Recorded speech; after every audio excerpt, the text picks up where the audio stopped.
Hey guys, welcome to our channel foodie plate. మీకు ఇడ్లీలు సాఫ్ట్గా నోట్లో పెడితే కరిగిపోయేటట్టు కావాలి అనుకుంటే ఈ విధంగా బ్యాటర్ని ట్రై చేయండి. సో ఈరోజు సాఫ్ట్గా ఇడ్లీ రావడానికి బ్యాటర్ ఎలా ప్రిపేర్ చేసుకోవాలో మీకు చూపించేస్తామండి. సో వీడియో స్కిప్ చేయకుండా లాస్ట్ వరకు చూసేయండి.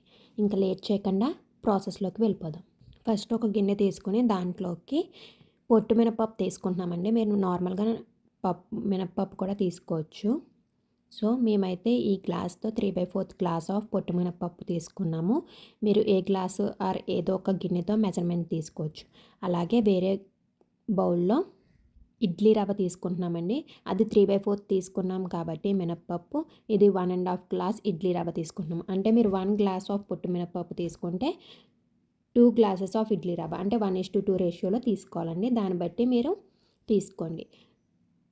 సో ఇప్పుడు 1.5 గ్లాస్ ఇడ్లీ రవ్వ కూడా తీసుకున్నాము. మనకి బ్యాటర్ చేసుకున్నాక తొందరగా పులిసిపోతుంది కదండి కొన్నిసార్లు. అలా పులవకుండా ఒక టిప్ కూడా చెప్తామండి వీడియో, సో స్కిప్ చేయకుండా చూడండి.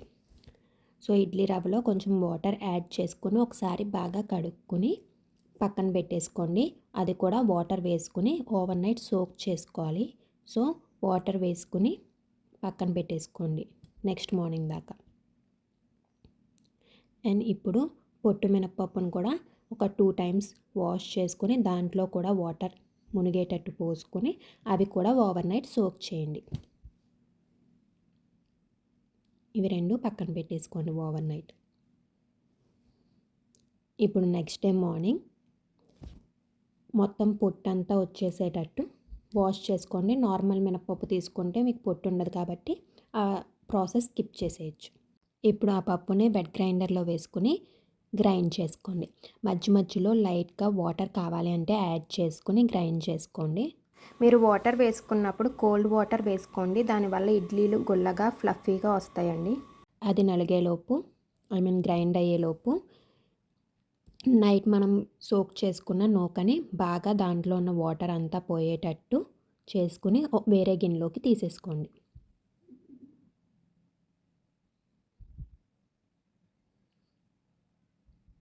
2 హ్యాండ్స్తో ప్రెస్ చేసుకుంటే మీకు వాటర్ అంతా బయటకు వచ్చేస్తుందండి.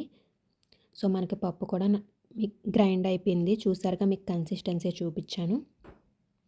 సో ఇప్పుడు ఆ పిండిని కూడా ఇడ్లీ రవ్వలోకి తీసేసుకుని దాంట్లో తగినంత సాల్ట్ వేసుకుని బాగా మిక్స్ అయ్యేటట్టు రవ్వ పిండి బాగా మిక్స్ అయ్యేటట్టు మిక్స్ చేసుకోండి.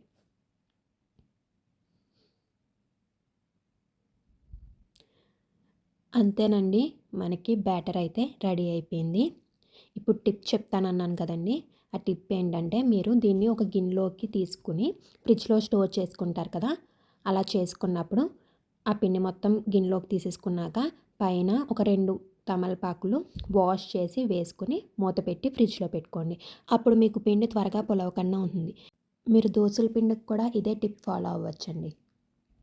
అంతేనండి, ఈ పిండితో ఇడ్లీలు వేసుకుని ఎంజాయ్ చేసేయండి మీ ఫేవరెట్ చట్నీతో. ఈ వీడియో కనుక మీకు నచ్చినట్లయితే లైక్ చేయండి. అలాగే మీ ఫ్రెండ్స్ అండ్ ఫ్యామిలీతో షేర్ చేసుకోవడం మర్చిపోకండి. మా ఛానల్ సబ్స్క్రైబ్ చేసుకోలేదా అయితే వెంటనే వెళ్ళి సబ్స్క్రైబ్ చేసుకుని పక్కన ఉన్న బెల్ ఐకాన్ క్లిక్ చేయండి. Thank you for watching. See you in the next video with a new recipe.